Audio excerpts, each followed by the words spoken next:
Assalamualaikum warahmatullahi wabarakatuh. Saya Rajo Cahyadi. Di sini saya akan menjelaskan mengenai teori-teori linguistik daripada John Rupert Firth dan juga Noam Chomsky. Ya, perlu kita ketahui dulu ada beberapa aliran yang terkenal dan juga yang besar itu. Ada tiga. Yang pertama itu tradisional, kemudian struktural, kemudian generatif transformatif. Tradisional itu yaitu tokohnya Plato dan juga muridnya Aristoteles. Ya, mereka itu menggunakan metode budaya dan juga lingkungan gitu kan. Kemudian struktural itu menggunakan metode deskriptif grammatical universal. Ya, apa yang dimaksud grammatical universal? Grammatical itu ya kaidah tata bahasa. Universal ya umum. Apa yang dimaksud dengan yang umum tersebut? Ya, contohnya camat dan juga bupati.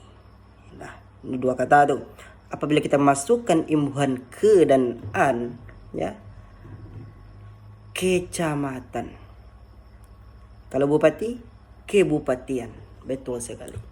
Nah, yang umum itu kecamatan atau kebupatian. Nggak ada orang yang kebupatian. Kecamatan. Jadi menurut struktural, orang-orang struktural, bahwa gramatikal itu yang umum. Ya. Jadi di antara dua kata tersebut, camat dan bupati, kecamatan dan kebupatian, mana yang gramatikal?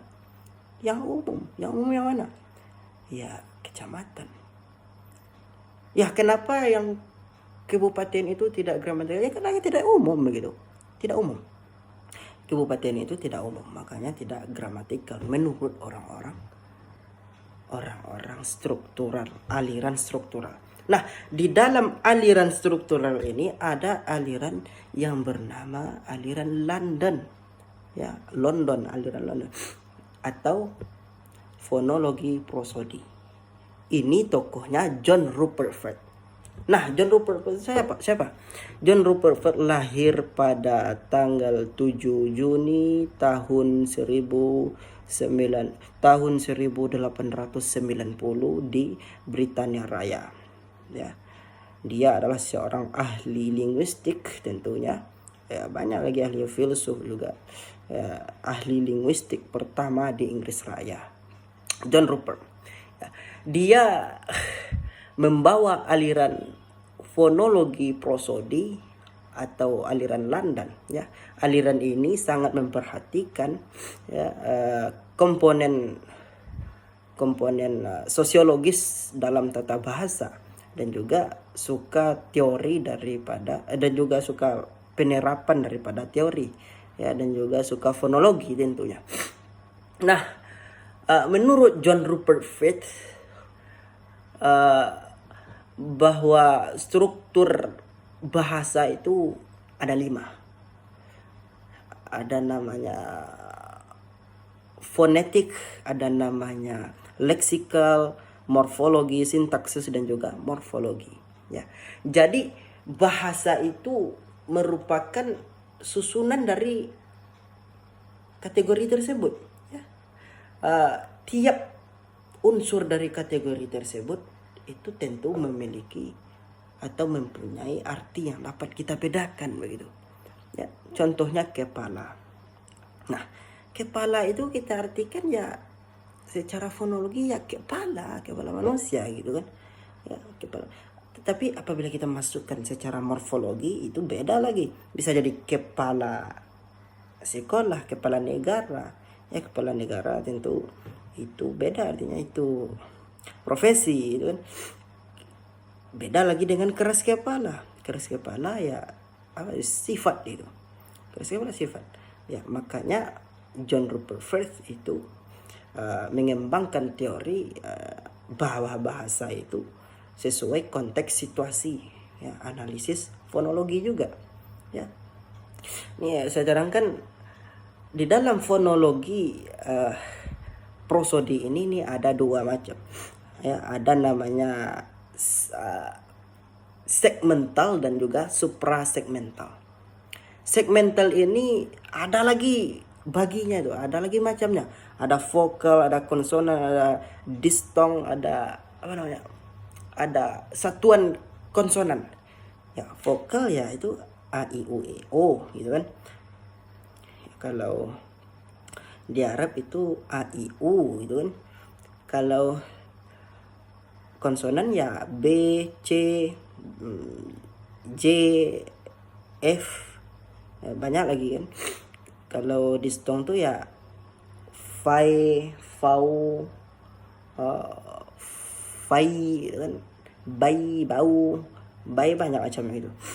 Kalau satuan konsonan itu ya beberapa huruf tapi bunyinya satu. Contohnya struktur, str tuh stru gitu kan. Playboy, pl tuh play, paham kan? Stress gitu, str juga kan, gitu. Itu namanya satuan konsonan. Nah, ini supra segmental. Ada 3. Yang pertama intonasi, kemudian apa namanya? Tekanan ya, kemudian jeda ya. Intonasi itu apabila dimasukkan kata dan intonasinya itu beda, ya beda maknanya. Contohnya ini ayam atau ayam lah. Ini ayam. Apa intonasinya biasa saja? Ini ayam, ya ini ayam. Ya biasa saja. Tapi apabila kita rubah intonasinya, ini ayam gitu kan, ya itu perintah jadinya. Rubah lagi apanya intonasinya, ini ayam, itu beda lagi, pertanyaan lagi itu ya, begitu juga dengan penekanan ya. Penekanan bahasa itu seperti kepada cinta saya bertanya, mengapa benci marak di sini. Itu penekanan atau penegasan. Berkat rahmat Allah yang maha kuasa dan dengan itu penekanan. Maha benar Allah, itu penekanan ya. Menunjukkan bahwa ketegasan dalam pengungkapan itu. Jadi bisa beda maknanya. Kemudian jeda di dalam supra segmental nih, ada 3 tadi kan. Yang terakhir itu jeda. Apabila jeda itu terjadi dalam satu kalimat, itu maknanya bisa berubah gitu. Contohnya, menurut cerita Khairul Luqman, adalah orang gila di desa ini. Menurut cerita Khairul Luqman, adalah orang gila di desa ini. Jadi yang gila itu siapa? Yang nggak tahu. Karena yang dimaksud cerita Khairul Luqman, menurut cerita Khairul Luqman adalah orang gila di desa ini. Yang nggak tahu siapa yang gila. Tetapi apabila kita jedakan, ya, menurut cerita Khairul Luqman adalah orang gila di desa ini, beda lagi maknanya. Siapa yang gila? Jelas orangnya ada yang gila. Ini pengaruh. Begitu kata menurut John Rutherford. Begitu. Jadi makna sebuah bahasa itu ya sesuai konteks situasi ya, analisis fonologi begitu. Ya, begitu kata John Rutherford. Nah, sekarang kita masuk ke dalam teori linguistik dari Noam Chomsky, ya, Abraham Noam Chomsky. Ya, Noam Chomsky ini menciptakan aliran yang bernama aliran generatif transformatif. Ya. Noam Chomsky ini sendiri lahir pada tanggal 17 Desember 1928 di Philadelphia, Pennsylvania, United States of Americans, ya, atau Amerika Serikat. Ya, beliau tentunya seorang ahli dalam linguistik ini, ahli politik, ahli banyak. Ya. Noam Chomsky, langsung saja. Menurut Noam Chomsky, ya, bahasa itu berdasarkan paham mentalistik. Apa maksudnya? Ya, paham mentalistik ya bahwa bahasa itu tidak hanya terjadi karena adanya proses stimulus dan juga respons. Makanya dia membantah habis-habisan behaviorism. Ya, behaviorisme itu adalah paham yang mengatakan bahwa proses berbahasa itu terjadi apabila ada stimulus dan juga respon. Itu struktural itu. Ya, dia membantah itu. Makanya dia keluarkan judul buku Review of Skinner's Behaviorism kan. Tetapi menurut Chomsky, proses berbahasa tidak sekedar hanya terjadi karena stimulus dan juga respon itu tadi. Stimulus respon itu contohnya kayak ini ya. Hai ganteng, kepada saya tuh. Lalu saya nyaut, iya. Hai ganteng itu stimulus, iya itu respon, ya itu proses berbahasa. Ya, itu yang dimaksud. Nah, menurut Chomsky lebih kepada proses kejiwaan. Jadi tidak hanya stimulus dan respon, lebih kepada proses kejiwaan. Ya, yang tentunya melibatkan otak dan juga perasaan tentunya. Contoh. Seseorang melihat kepada cermin contohnya. Cermin. Lalu dia proses berbahasa sendiri di situ. Ya. Dia ungkapkan tentang cinta. Dia proses berbahasa itu walaupun dengan cermin ya atau dengan boneka.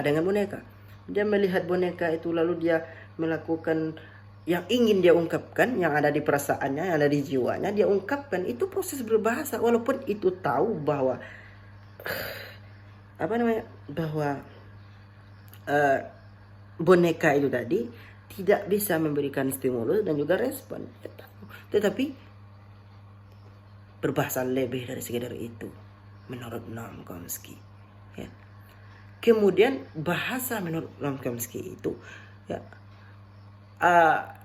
merupakan innate itu bawaan sejak lahir, alami, genetik. Beda dengan struktural. Struktural mengatakan itu nurture, ya. Tetapi Chomsky nature. Nurture itu lingkungan, bahwa seseorang itu bisa mendapatkan bahasa itu dari lingkungan. Tetapi kata Chomsky tidak begitu. Tidak hanya lingkungan. Ya. Emang ada sejak bawaan. Makanya kata dia, seberapa ribu tahun orang ini belajar bahasa, kalau tidak ada bawaan bahasanya ya tidak akan bisa berbahasa begitu. Ya, paham kan kata saya? Ini sudah saya sederhanakan bahasa saya. Paham kan pemirsa?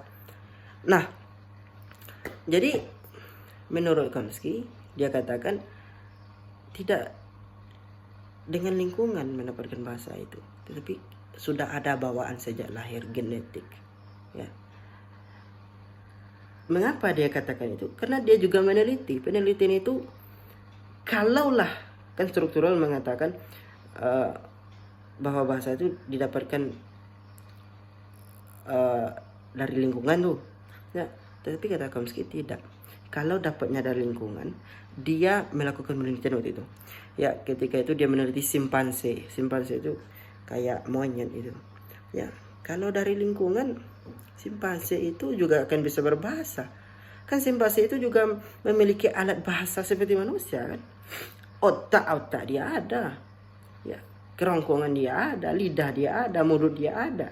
Ya.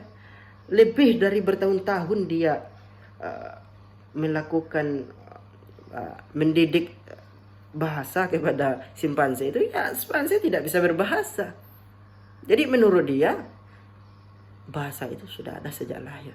Kalau dari lingkungan didapatkan bahasa, simpanse akan bisa berbahasa. Lebih dari 5 tahun dia mengajari simpanse tersebut berbahasa. Tapi buktinya tidak berbahasa, tidak bisa berbahasa. Jadi yang kedua itu tadi adanya innate, ya. Innate, bawaan. Kemudian bahasa itu menurut Chomsky bersifat kreatif dan juga generatif. Ya, apa ini maksudnya? Ya ketika kreatif dan generatif itu, generatif kan generasi bisa melahirkan bahasa. Ya kreatif ya. Eh, dari kata kini contohnya bisa melahirkan kata kekinian, petang kepetangan. Bahkan ada yang mengatakan semangat abangku gitu kan. Menyala abangku, itu kreatif itu. Ya, kan sama-sama semangat abangku, menyala abangku. Itu. Jadi dia bahasa itu tidak batu gitu. Kalau batu dia tidak melahirkan, dia mentok di situ. Tapi ini bisa melahirkan bahasa. Namanya bahasa begitu. Ya. Kemudian apa tadi? Kontribusi aliran apa ini? Aliran transformatif generatif ini ya, menurut Chomsky itu ada dua. Ada surface, ada pertama itu deep, dari dalam ya. Deep itu dari dalam, kayak proses mentalistik itu tadi ya. Ya dari dalam. Kemudian dalam surface ya, dari luar permukaan, surface dari permukaan ya. Itu ada dua yuk. Ada apa namanya, ada apa namanya, ada kompetensi linguistik, ada performa linguistik. Nah, di kompetensi itu yo pengetahuan seseorang tentang bahasa, kan ada gitu. Ada pengetahuan seseorang berbahasa itu ini bahasanya apa, ini bentuk bahasanya apa. Kan pengetahuan orang tuh banyak tentang bahasa, tapi belum tentu orang yang bisa apa namanya, bukan performalistik ada juga. Belum tentu orang yang kompetensi bahasa linguistik itu jadi belum tentu bisa performa atau berbahasa. Orang performa bahasa itu orang yang apa namanya, orang yang mampu dalam berbahasa gitu. Apalagi ya itulah kira-kira pemirsa ya. Jadi intinya bedanya dari struktural dan generatif itu ya itu tadi ya. Bedanya ya mencoloknya itu ya bahwa bahasa itu tidak hanya dari apa namanya, dari stimulus dan respon, itu lebih mencolok bedanya, tapi juga mentalistik ya, seorang berbahasa gitu. Nah itulah dari saya barangkali ya. Assalamualaikum.